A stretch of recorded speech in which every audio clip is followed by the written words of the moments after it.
I don't agree with the term empower woman because I don't think women are weak. I don't think someone else has to give them power.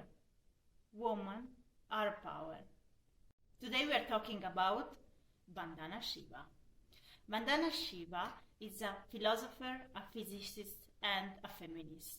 She is the director of Dehradun, the Foundation for Science, Technology and Natural Resources Policy, and in 1993 she received the award for Right Livelihood Aware.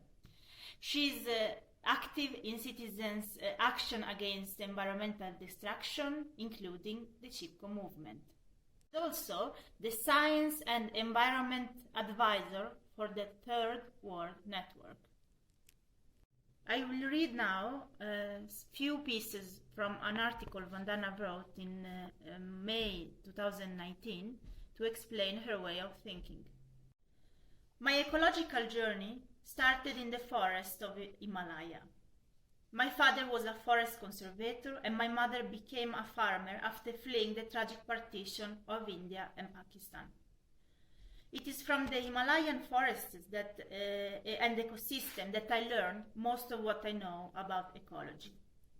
My involvement in the contemporary ecology movement began with Chipko, a non-violent response to the large-scale deforestation that was taking place in the Himalayan region.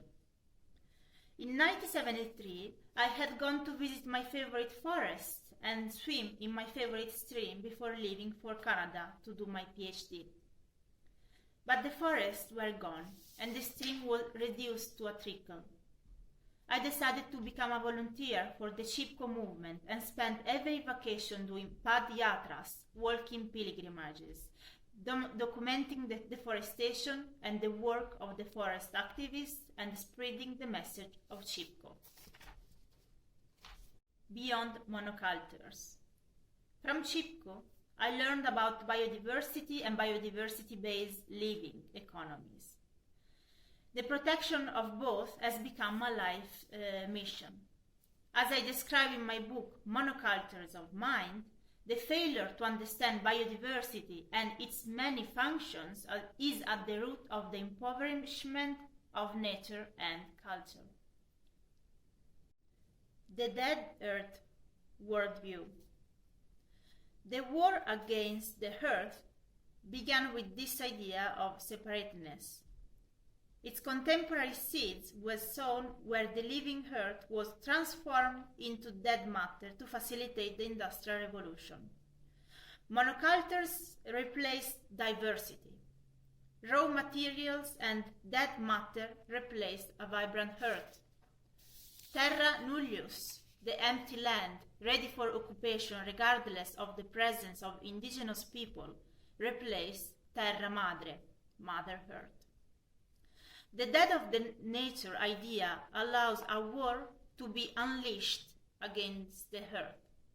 After all, if the earth is merely dead matter, then nothing is being killed.